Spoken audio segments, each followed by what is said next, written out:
My name is Phillippi, and I co-own littleGrasse Foodworks with my partner, Bob. So Bob and I started littleGrasse Foodworks in 2010. It's a community farm. We're located just a mile outside the village of Canton, right here on Minor Street. And we grow vegetables, herbs, and flowers for the people that work or live in the Canton community.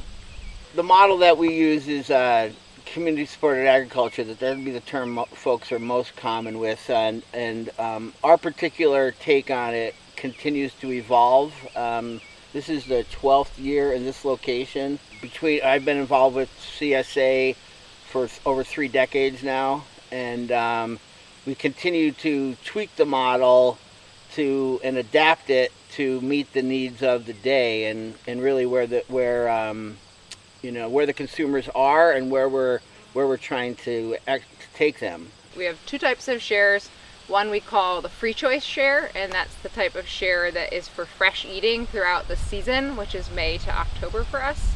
And then we have a second type of share that some of the free choice shareholders also sign on to, which is called the homestead share. I think one way of thinking about it and why we called it the homestead share is the intention is for people that really want to dig deep into what it would look like to eat with the seasons, and then into the off season of the cold winter with produce that was grown here in the North Country. So I grew up on a homestead in DeKalb, a few miles from here, and something that I really liked about it is how well that we ate in the wintertime. So we were really busy in the summer, and frankly, when I was growing up, I was always kind of like grumpy about all the work that we had to do in the summer, but in the wintertime, I really recognized how all of that work in the summertime really helped us eat well in the winter, and we had more time to actually enjoy it. So both Bob and he grew up in his grandfather's garden and hunting and fishing and gardening with him, and at our own homestead with my family in DeKalb. Both of our parents and grandparents had traditions of putting up food, and we just enjoy how fresh it is and what high quality it is. We were actually just talking about that last night at dinner, that the quality and freshness of the food, we're really fortunate to be able to have that close at hand, and to have those skills to know how to grow those foods and then feed yourself is a really satisfying thing to be able to do. And so since we enjoy it so much, but we know that not every household has necessarily the expertise or maybe the land or the time to do all of the parts of the growing, but that they really are interested in eating more from the foods that are grown here in northern New York, that we would offer kind of that as a service. So it's a relationship. So what we do is we ourselves are homesteaders, and we like to grow bulk amounts of things for us to preserve or put up for the off season, and then we offer that opportunity to other people. So we'll grow the diversity of stuff, we'll maintain it and harvest it, but then it's up to those families who are excited to be more resilient and kind of connect to the North Country growing season to then put up those foods. So for example, we're going to give them 100 bulbs of garlic that they're then going to cure and then be able to eat throughout the winter time. Or we're going to give them a big bag of carrots that are a storage variety, and they're going to put them in cold storage and then have the chance to eat them during the cold weather. So what we do is we have a big long list of things that we can grow that will either store or pickle or ferment or freeze well, and then those shareholders choose which of the items that they'd like to preserve for their own families. I think one of the things that sets littleGrasse apart is really the immersion in eating locally, and having folks actually come to the farm, meet the growers, know the land, participate either through the harvest, which is required, or just plugging in other ways. In terms of littleGrasse, what we like to do is we do want to grow food for the people that live in the area and the people who care about eating seasonally, but we want to do more than just grow food. We want them to be excited about being involved at some level in the garden. Any free choice shareholder that we have can choose whenever they want to come, any daylight hours. Basically what they do is when they come, they sign in here on the sign-in sheets, just letting us know that they came.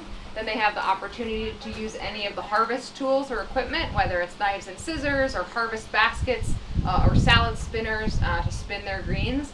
And then they check the board to see what's actually available. So over here, this big old board is, we call it the whiteboard, and basically it lists everything that's available at the farm. So a shareholder that has a free choice share might choose which of these items that they want to actually take for their share. So everybody has their favorites. So instead of us preparing a box for them to take home, instead they visit when they like, they see what's available on the board, and then they either take what's already harvested, in the case of cabbage and cucumbers and squash right now and onions, or they go into the field and they harvest the items that they want themselves. So most of the items, the reason that they're written in a lot of different colors is that's just the tip about how to harvest them. So it's just a color-coded board that lists little guideline about how to harvest, so that they learn more about each plant and what's unique about each plant and the healthiest way to harvest them. It also lists if there's any limit. So if there's no limit on a crop, which most of these have no limit, that just means they choose, do you want to take it? And then if you want to take it, how much do you want to take for your own fresh eating? For us, I think, as folks who are choosing to spend our time growing food for others, anybody who's grown a garden knows that there's a lot of anxiety, there's a lot of risk, there's a lot of vulnerability, because there's only so much that you can be in control of. And the best you could do is work with the seed, work with the soil, and work with the weather in order to help facilitate a pretty natural process of food growing. I think one thing that's pretty cool about that, in terms of, there's that kind of this saying about like the customer is always right, but we don't actually call the members that eat the food customers. We call them shareholders or members. They've invested us, and they say, we believe we want to eat from your gardens for the year, and they're going to be then a part of it. So they are actually, we call them their fields. They're open any daytime hours. They're welcome to come see what's available and harvest, and they can see it up front. As folks who are managing this risk for others, it really helps to have that information flow and have a very aware shareholder or consumer, so that they're riding the ups and downs of the growing season with us, and that takes a tremendous amount of stress off of us. First and foremost, the health of the land, the health of the farmer, and the health of the shareholder are first and foremost in what we're trying to do here. We're using food as a vehicle to have also larger conversations, and really offer a place in a pretty busy, fast-paced culture. Offer a place for folks to come out as a respite from sitting in front of the computer or doing whatever they do during their day, to be able to come out here and actually wander around the gardens and pick flowers and ask questions and immerse themselves in the land. And I think that that proved to be very important during COVID. Pre-COVID, I think folks were a little bit more not tuned in to needing a place like this, because all right, they came out, they got their food, they spent time in the garden, but we noticed a drastic difference last year where folks were looking for a healthy outdoor experience during the pandemic, and littleGrasse just was in the right place at the right time to offer folks a very convenient way to get outside and breathe in fresh air and take in the healing qualities of this place, because we've really tried to landscape it in a way that created healthy feelings, and it was a place that folks could feel good about being. And I think so. Beyond the food, there's other things happening here that are more nuanced, and you really only come to appreciate those nuances if you immerse yourself in the experience. We had a shareholder that's just in their second year. Bob had mentioned about how we had multiple new shareholders last year when people's lives kind of got turned upside down. And we just had a shareholder pick up their bulk share of garlic the other day. He said that the share and joining the farm had changed their life. When Bob's mentioning those nuanced benefits, everybody gets a little bit something different out of it. So maybe somebody's coming to the farm just to, get away from the computer. Someone else is coming to the farm because they really, really want the fresh food. Other people might be coming because they want to learn new gardening skills. Other folks might be coming because they want a healthy outlet for their kids or something like that. And so there's so many different reasons that you could enjoy the outdoor space and then the subsequent food that you get from that space. So everyone's experience, we have a shared experience and then all these unique like little satellite experiences that all happen all around it. There's like a whole kind of kaleidoscope of different experiences, even though we're together all eating from the land. And the experience starts feeding on itself.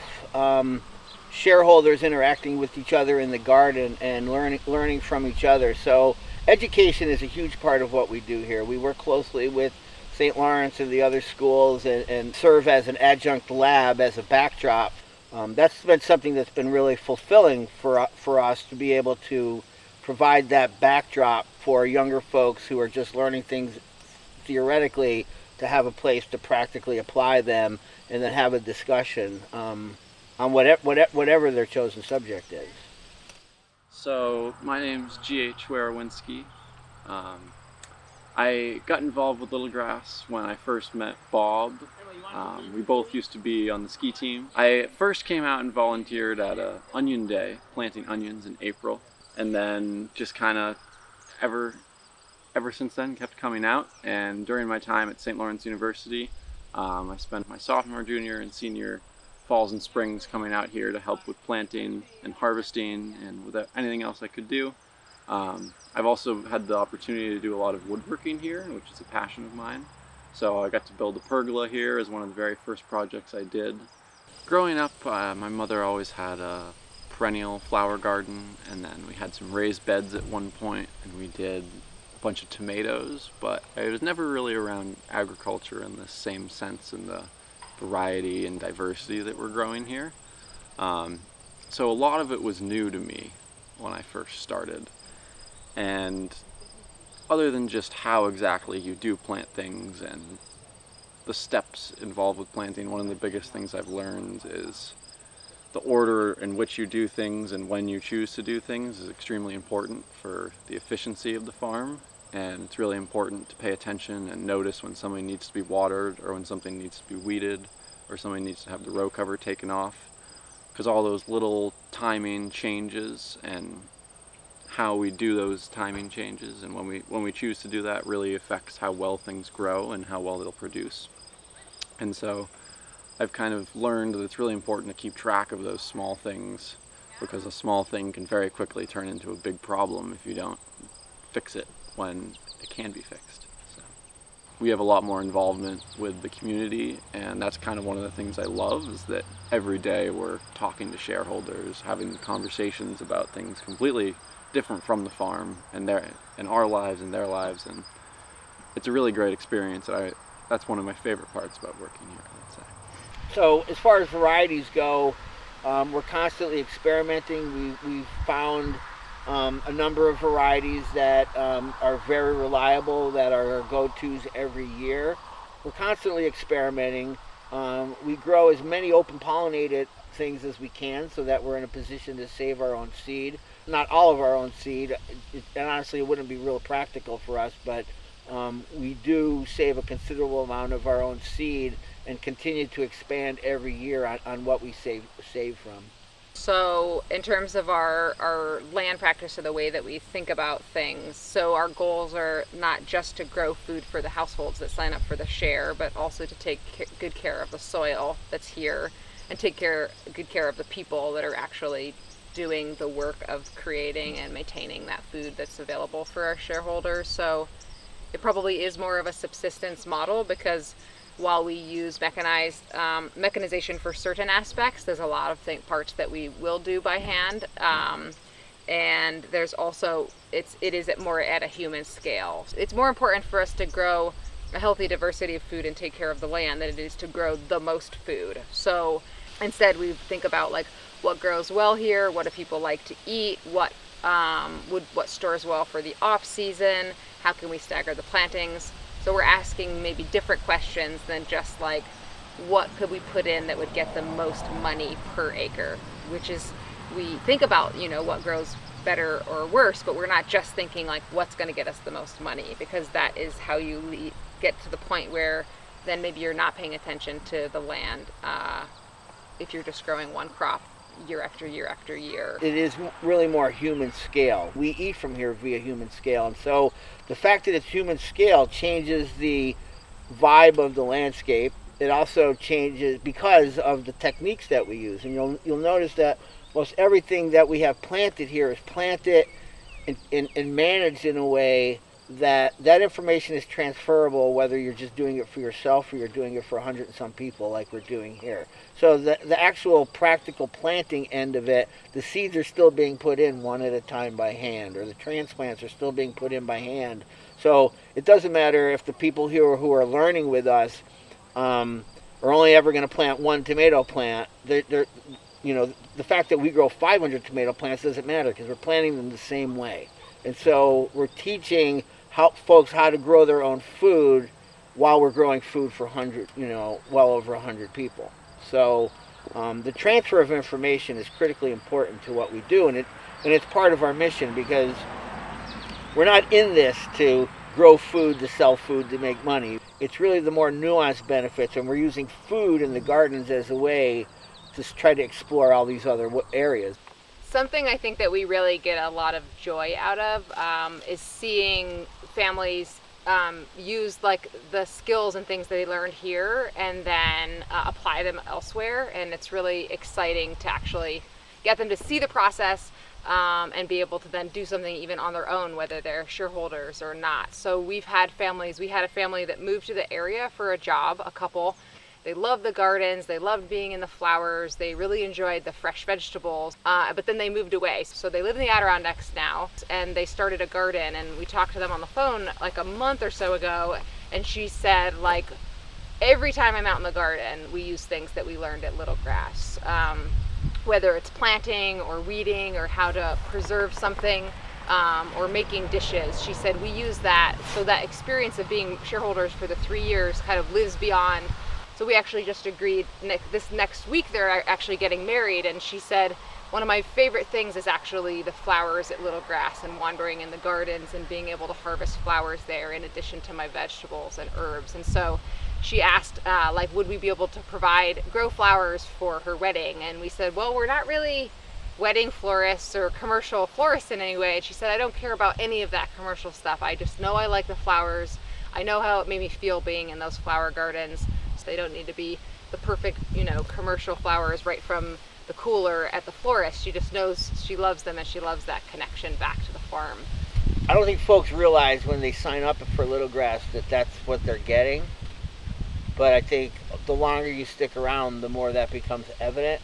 And even for me, like I said, 3 decades of doing this, it amazes me how many nuanced things still reveal themselves to me. So the deeper you get in, the more rewarding it is. And this is an emotional roller coaster. I mentioned that earlier of doing this. And there's times where you can get down on yourself about this didn't go well, or you made this poor judgment call, and you planted this there when you shouldn't have.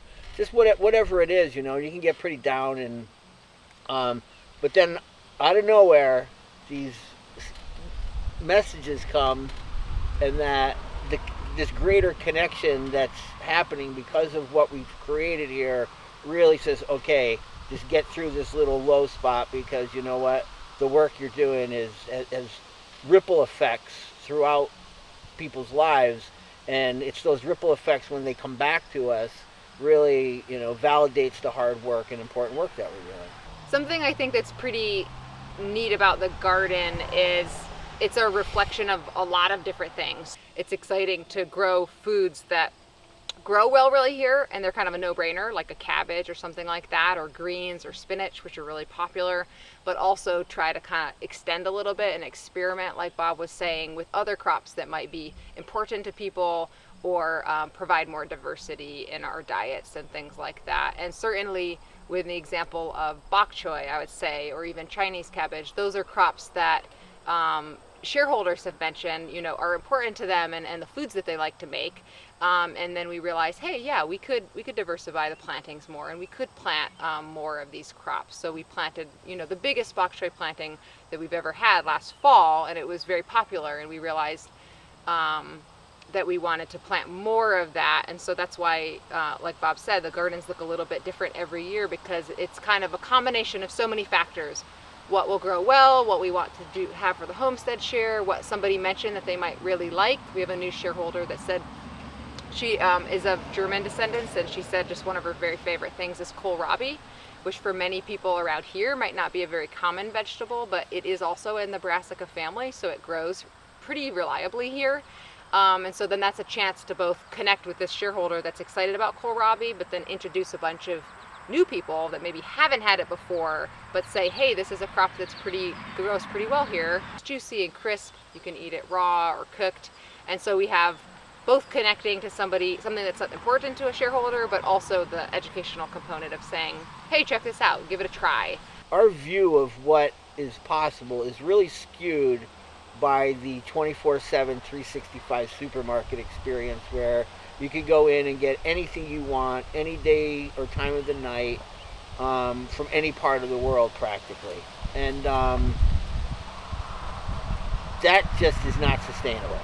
And so this idea that we're trying to create local food systems, especially in the north, like where we are, and try to have that dovetail with the skewed desires of the consumer, that just does not work. And so what we've tried to do is meet the consumer halfway to learn what they want, but also educate them on what's actually possible here. As important as it is to help folks continue their own personal food traditions, I think traditions have to start somewhere, and they have to start sometime.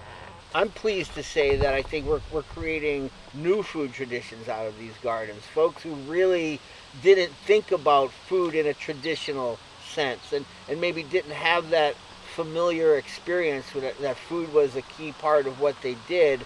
I think by bringing families into the garden and kids in the garden with the parents and often grandparents and interns and us and other shareholders, that to me is like, for me, like the renaissance of the local food, creating a new local food system based on where we are in 2021. That's, I think, the exciting part of this, is seeing folks who haven't thought about food having that sort of deeper meaning start to develop those deeper meanings. Because many families skipped a generation where it was my grandparents who had the food traditions. It wasn't my parents. And what we're offering here is a chance for people who maybe didn't have that to start to create their own. And I think that there's countless stories amongst our shareholders, especially when it comes to processing food, putting up food, roasting peppers and things, that new traditions are being created every year from here. And that to me is the very exciting part about it. My name is Phillip Marsh. I have a homestead share here at littleGrasse. I've known Bob and Flip for years. My first contact with them was probably through Flip's dad, Elia Filippi, who, when we first moved to the North Country, we actually rented a house from him. He helped us find our homestead, our house with some land. He knew what we were looking for. And then gradually through that relationship, I met Bob and Flip, got to see what they're doing down here. My wife and I always had a big garden, and one summer we decided to take a break from our garden, bought a share, not only a summer share, but a homestead share, because we like to put up, we like more vegetables than we need so that we can eat local produce throughout the year. Really, once we got started here, there was no going back. You know, my family goes back generations in the North Country, specifically in Clinton and Franklin counties. My grandfather had a beef farm, and it was really his kind of aesthetic that brought us. I remember we always visited his farm, even though my parents left the North Country for work and for education. We always came back. We always spent time on my grandfather's farm. We always went hunting. It was his experience, I think, in the Depression, and having to scrimp and save and make do with less and be as efficient and kind of as possible, waste as little as possible.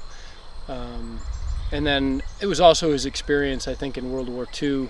He spent time in Europe, and he saw kind of the collapse of civilization, really. Like, he saw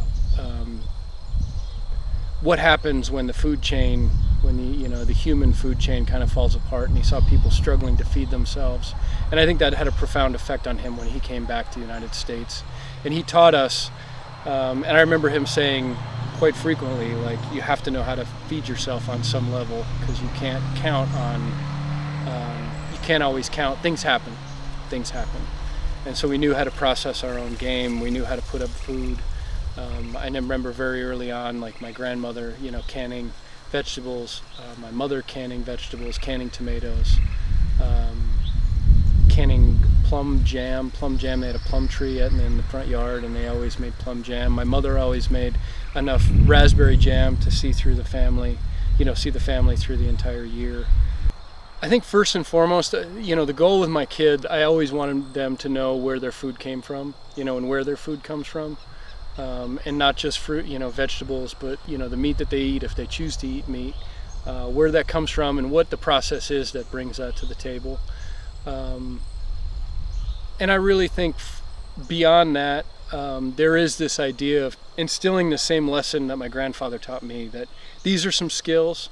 You may never have to use them. Like, my kids may grow up and they may move to the suburbs, they may move to an urban center and never use them, but for some reason I have this desire that my grandfather had, to make sure that they know how to do a couple of these things. That coupled with what we found here, in the history of the Back to the Land movement that was here. There really was this wonderful generation that came before us, like Flip's dad and like the friends that he has, and and introduced us to, who always could answer a question. They could always answer a question if you had a problem that needed fixing, whether it was if your tractor wasn't running, or you needed to know how to put up dilly beans, or you needed to know how to ferment cabbage. There was always this kind of wealth of knowledge in St. Lawrence County. And there was always people who were more than willing to share that and excited to share that information. That was really as much a part of my story as anything that came from my genealogy, was what we found here in St. Lawrence County and the community here.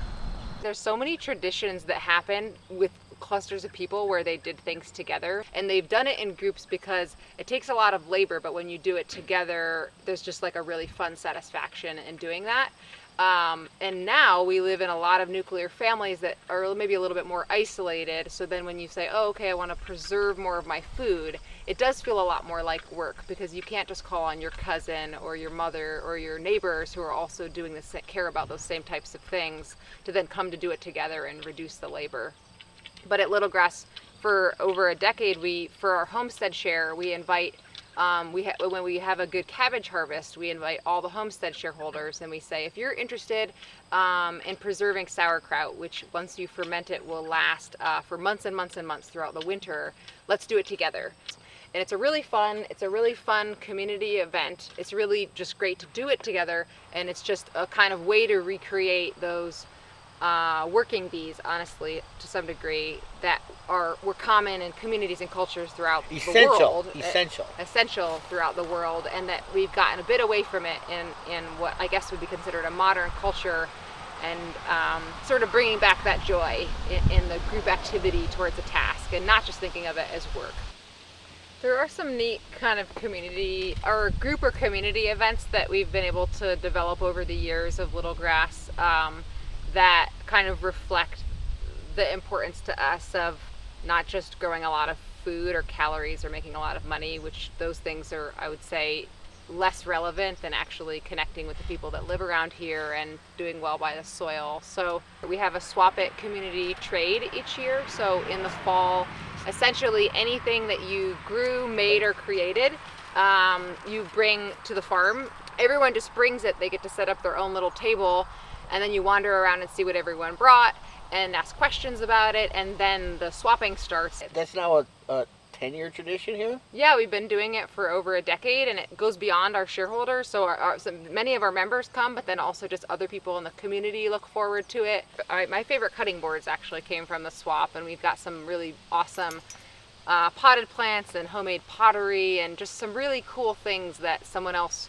kind of cared about and created and tended. And then now they're in our home, kind of living beyond.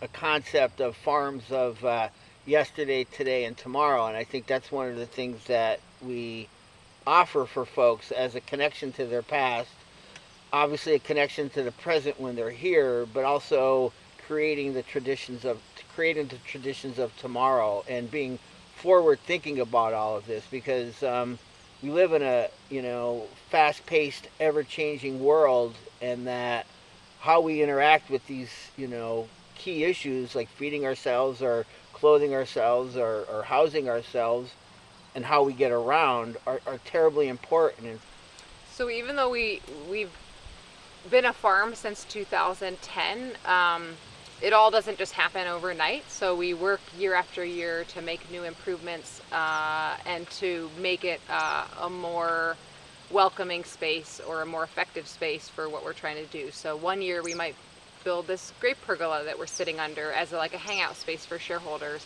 Another year we might have built the pit in the passive greenhouse. Another year we might have put on an addition for the barn to make an open air wash stand area for the shareholders. So year after year we've kept making these improvements, and I think part of the intention of making those improvements is that we kind of create a baseline. It's a space that is welcoming and functional and capable of doing a lot of different things. And something that we would really love is that we get to a critical mass of community where all the ideas don't necessarily have to come from us. It's not like, oh, Bob and Flip invited us to go do the sauerkraut making party, or oh, Bob and Flip invited us to the garlic harvest. If we get like a baseline, or the swap it event, if we get to like a baseline of like functional infrastructure and like a welcoming space, then that means that any shareholder or community member could do something fun here. If we create a space that we could make other interesting things happen from the energies of other people and have it all build together. And ultimately endure beyond us. What do you think? You want to hold the bucket? You could give them to your mom. I bet Grace would like them if you wanted to make a bouquet.